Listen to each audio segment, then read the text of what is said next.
A disabled veteran was humiliated during a traffic stop, mocked by a cop who saw only weakness instead of courage. Officer Dalton's arrogance turned a simple ticket into a public disgrace that spread across the town overnight. But when hundreds of bikers rode in silent unity to demand respect, the power shifted in a way no one expected.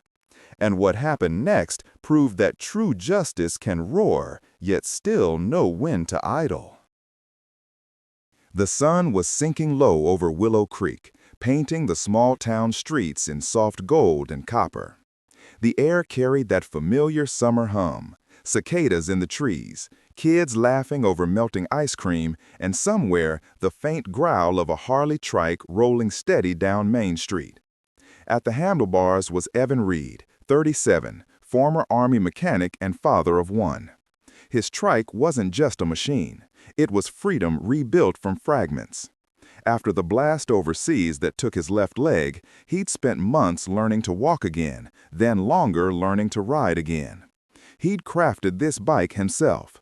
Hand controls custom-fitted, balance perfected on 3 wheels instead of 2. Every ride reminded him that he was still whole, still capable. That night, he wasn't speeding or showing off, just cruising home from a veterans meetup, leather vest flapping lightly in the warm air, a calm smile under his helmet. Then came the flash, red and blue light slicing across the mirror. He slowed immediately, pulled into the grocery store parking lot, a place bright with neon signs and evening chatter. A busker wrestled a harmonica tune on the corner.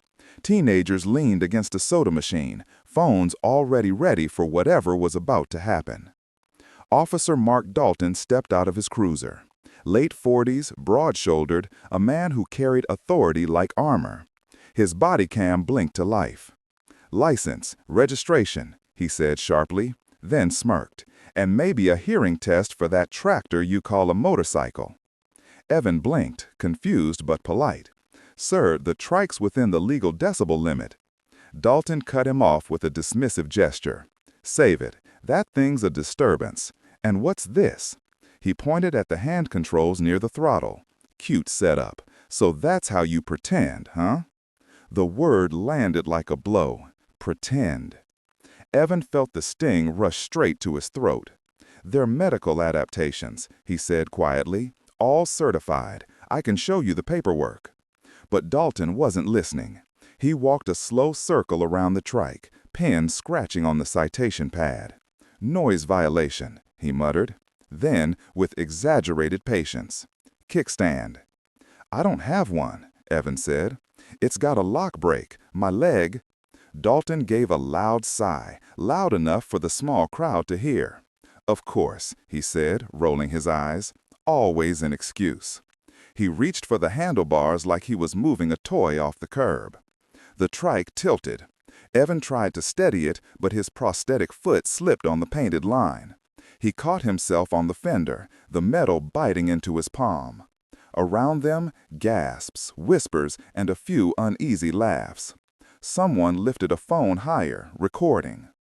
Dalton's smirk deepened, the kind that wasn't born from joy, but control. Into his body cam, he said flatly, "Sir, if you can't control your vehicle, maybe you shouldn't be on the road." Evan looked up at him, eyes steady but burning, and said nothing. His hand stayed tight on the grips, not from fear, from anger restrained. The silence that followed wasn't empty. It was heavy, filled with everything that couldn't be said without losing dignity. As Dalton walked back to his cruiser, he told himself he'd done his job. Another noisy biker, another ticket. He didn't notice the faces in the crowd. The mother shaking her head, the busker stopping mid-song, the teenager lowering his phone with a frown. He didn't notice that this stop, this small, humiliating moment, was about to set off something far bigger than either man imagined. The road home felt longer than usual. Evan rode in silence, the hum of his trike steady beneath him, but every echo of laughter from that grocery lot followed close behind. The body cam lights, the stares, that single word, pretend, looped in his mind like a scratched record he couldn't turn off. When he reached his small house on Maple Street, porch light glowing warm against the dark, he took a breath before stepping inside. His daughter Mia was at the kitchen island, pencil between her fingers, solving fractions with the kind of focus that made him proud every time he saw it. She looked up the moment she heard his uneven step. "Hey, Dad," she said with a grin. Then her eyes caught the scrape on his leg brace. What happened? Evan forced a smile, trying to smooth the edge from his voice. "Just a long day. Little mix-up with a police officer, that's all." Mia frowned. "Did you fall?" "Just a small slip," he said. "I'm okay." He reached for a soda, cracked it open, and leaned against the counter. He didn't tell her about the laughter. He didn't tell her how the officer's face had burned into his thoughts, or how he'd felt every pair of eyes in that parking lot judging him. He didn't tell her how humiliation could sting more sharply than pain ever had. After she went to bed, Evan sat at the kitchen table with the lights dimmed, listening to the house settle. His prosthetic rested against the chair leg, the faint whir of its joint the only sound. The silence wasn't peaceful. It was heavy, stretching longer than the hours themselves. At midnight, his phone buzzed. A message from a friend. "Man, you're trending. Check this." He opened the link. The video played, shaky, phone recorded, but clear enough. The crowd, the stumble, the officer's smirk. He watched it once, then again. Each replay felt like reopening a wound. Comments rolled beneath it like a flood he couldn't stop. Some were kind. "That poor guy." Others weren't. "Shouldn't be riding if he can't stand." Fake sympathy for another biker breaking the law. And then the one that broke something in him. So that's how they pretend. He closed the app. The glow of the screen reflected in his glass of water, cold and untouched. His phone buzzed again, this time a text from the garage where he worked part-time fixing engines. "Hey, sorry man, one of the regulars canceled his appointment. Said he didn't know you were that guy. I'll try to fix it."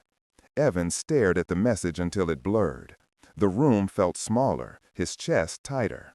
He rubbed his leg where the prosthetic met skin, the socket always pinched when he was angry. Tonight, it felt like it was closing in. Meanwhile, Officer Mark Dalton sat at his own kitchen table across town, the glow of the TV casting tired light across an untouched cup of coffee. He'd seen the same video hours earlier, sent by a colleague with a half-joking text, "You made the internet." He'd watched it 3 times, once as an officer, once as a critic, and once as a man who didn't like what he saw. He told himself he'd done his job, that the biker was out of line, that he'd followed procedure. But the still frame of that stumble replayed in his head. The sound of the crowd reacting, the moment his own smirk flashed on the body cam. Dalton muted the TV, rubbing his temples. He looked so angry, that vet, he thought, so humiliated. He tried to replace the guilt with logic. Noise complaints have doubled this month. I'm keeping the streets safe. My brother died because one of them didn't care. The thoughts circled like excuses worn too thin to hold weight. He took a sip of cold coffee and set the mug down too hard, the sound sharp in the empty room. "If I let one special case slide," he said to no one, "I let order slide." But when he clicked the video again, his eyes stopped on the moment the trike tilted, and the man's leg skidded across the painted line. Not dramatic, not staged, just raw human struggle. For a second, he saw not a biker, not a problem, but a man trying not to fall. He looked away. Outside, the town was quiet, unaware that a single night, a single small act of mockery, had already set 2 men on paths that would soon collide again. The morning light over Willow Creek came quiet and clean, as if unaware that the town had gone viral overnight. But while most people were just pouring their first cup of coffee, the video of the grocery lot was already racing across feeds, shared, debated, dissected. By 6 a.m., it had crossed county lines. By 6:30, it reached a private chat group of the Iron Lanterns, a veteran-founded riding club known for charity runs and community outreach. Their leader, Lena Brooks, sat on her porch scrolling through comments, her jaw tightening with each new one. She'd met Evan Reed 2 years earlier at a fundraiser ride for wounded veterans. She remembered his quiet humor, his stubborn resilience, and the way he never accepted pity. At 6:40 a.m., she called him. "Evan, I saw the video," she said. Her tone wasn't pitying. It was precise, steady, like someone ready to fix something broken. He sighed. "Then you saw enough." "I saw too much," she replied. "We're not doing torches and pitchforks. We're doing policy and presence. You in?" He hesitated. The last thing he wanted was to fuel more anger. "Lena, I don't want a war. I just want respect back." "That's exactly what we're fighting for," she said. "Not revenge, dignity." She laid out the plan. A peaceful stand ride. No noise, no revving, no chaos. Just a circle of riders showing up as witnesses, demanding action, not fury. Their message would be simple and lawful. Mandatory disability sensitivity training for all local officers. A fair review of noise enforcement policies that too often targeted bikers arbitrarily. And a public apology, not behind a desk, but face to face, right where it happened. Evan listened in silence. Hope was dangerous. It had disappointed him before. But something in her conviction cut through the exhaustion. By noon, the movement had grown beyond her expectations. Notifications stacked like dominoes, messages, posts, calls. Veterans associations reposted the plan. A group of retired firefighters offered to help with crowd safety. Even a few active duty officers quietly liked the announcement under burner accounts. Then came a call from Roy Hadley, a retired highway patrol captain, respected in 3 states. He'd lost a trooper years earlier to a reckless chase, and since then, he'd made it his mission to rebuild trust between riders and law enforcement. "I heard what happened," he told Lena. "If you're going to stand, do it right. I'll talk to dispatch. We show up lawful or we don't show up at all." His words became the motto of the day. That evening, Evan scrolled through his phone again. The online noise hadn't stopped. If anything, it had sharpened. One message cut deep.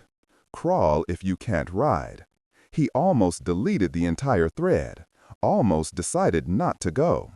The old voice in his head whispered that he didn't matter enough to fight back, that maybe silence was safer. But then Mia came into the room, her hair messy from sleep, her eyes too wise for 10. She noticed him holding his prosthetic leg, his thumb tracing the metal edge like it was something fragile. "Dad," she said softly, "if they see you, maybe the next kid won't laugh." Evan froze. In that small voice, there wasn't anger, only clarity. He looked up, nodded slowly, and said, "Then we ride." That moment wasn't loud or cinematic. It was quiet, but it carried more weight than thunder. It was the instant hope began to turn from a feeling into an action. The next morning broke bright and cool, a soft haze lifting off the asphalt of Sycamore Street. For a few brief moments, everything felt normal, until the first low rumble rolled through the air. It started faint, like thunder in the distance. Then it grew, steady, rhythmic, layered, until it became a single living heartbeat of steel and purpose. By 8:58 a.m., Officer Mark Dalton stepped out onto his porch, a mug of half-cold coffee in his hand, wearing a wrinkled t-shirt that suddenly felt far too thin for what he was seeing. Down the street, chrome and leather shimmered like a river. Bikers, dozens, then hundreds, were arriving in quiet formation. Helmets on, flags folded against the wind. No chaos, no blaring horns, no defiance. Just presence. It wasn't a blockade. It was an embrace, disciplined, respectful, powerful. The kind that made even silence sound loud. Neighbors came out in robes and slippers, drawn by the vibration in the ground. Someone's dog began to howl, half in confusion, half in awe. Curtains lifted, cameras appeared, and yet the riders didn't play to them. They simply arrived, one after another, until 300 motorcycles stood along the street in perfect order. At the front of the formation was Roy Hadley, the retired patrol captain, yellow vest over his denim jacket. His palms faced forward, calm but commanding. Patrol cars idled quietly at the far end of the block. The police chief already briefed, already waiting to see if peace would hold. Lena Brooks killed her engine, the hum fading like a held breath, and stepped up onto the curb with a small microphone clipped to her jacket. Her voice carried, steady and clear. "Officer Dalton," she began, "we're not here to ruin your morning. We're here because something went wrong in the town we all care about. This isn't a protest, it's a reset." Her tone wasn't angry. It was firm, almost kind. The kind that leaves no room for denial, but still offers dignity. Then, through the sea of chrome, Evan Reed appeared. He wasn't in armor or leather this time, just jeans, a clean jacket, and steady eyes. His trike rolled up the driveway slowly, engine low and patient. Beside him walked Mia, holding a handmade sign in both hands. The letters were uneven but bold. "Respect is a safety feature." The crowd hushed. What filled the silence wasn't intimidation, it was reverence. One man, one child, sunlight glinting off brushed steel. Dalton's jaw tightened. His heart hammered in a rhythm that didn't match the engine's. He wasn't facing an enemy, he was facing a mirror. The body cam footage had been replaying in his head all week. But seeing Evan now, upright, calm, and unbroken, made the regret real. He took a slow breath, stepped off his porch, and walked down the short path toward them. He stopped. His voice caught, the words refusing to come out rehearsed. This needed to be human, not official. "Mr. Reed, I was wrong." He let the air hang. Then he said it again, stronger. "I was wrong to mock you, wrong to assume. I let my job and my past make me cruel. I thought I was protecting order, but all I did was add to someone else's pain. I'm sorry." Evan studied him for a long moment. Around them, even the engine seemed to hold still. The apology didn't erase what had happened, but it acknowledged it, and that was the first real repair. Then, through the police chief, who had been standing near one of the patrol cars, stepped forward. His tone was official but resolute. "Effective immediately, all Willow Creek officers will complete disability awareness and veteran interaction training. Noise enforcement will be standardized. No more judgment calls. Officer Dalton will attend and help teach the first session. And the body cam recording will be used for education, with his consent." Dalton nodded, his throat tight. And he added, "I'll cover the cost of Mr. Reed's citation. I'll also donate a month of overtime pay to the Adaptive Riders Fund." There was no applause, just stillness. Respect. Lena glanced toward Evan, a quiet question in her eyes. Evan reached down, resting his hand lightly on his trike's fender. Then he looked up at Dalton. "You don't have to like motorcycles," he said evenly, "but you have to see the people on them." He looked at Mia's sign, then back to Dalton. Apology accepted. For a long moment, no one spoke. Then, one by one, engines began to turn over. The deep, steady sound filled the street like a hymn. A chorus without words, powerful but peaceful. The riders didn't surround Dalton to trap them. They surrounded them to remind them. They rode alongside Evan and Mia as the pair led the slow procession down Sycamore Street. 300 Harleys moving in unity, sunlight flickering off metal like sparks of reconciliation. The message was unmistakable. A boundary had been drawn, but a bridge had also been built. The story didn't end with the rumble of engines fading into the horizon. That morning became a beginning, one that changed how Willow Creek saw itself. Within a week, the police department's training room filled to capacity. Uniforms and civilian clothes shared the same space. Officers, dispatchers, a city attorney, and half a dozen riders who'd brought adaptive equipment to demonstrate how people like Evan kept freedom alive on the road. The projector screen glowed pale blue as Officer Mark Dalton stood at the front, shoulders squared, a remote in his hand. On the screen froze a still frame from his own body cam, the moment that had nearly defined him forever. He pressed play, but there was no sound, just the images, the stumble, the crowd, the quiet cruelty he'd once ignored. When the clip ended, he didn't justify it. He didn't apologize again. He simply said, "Listen to what's missing.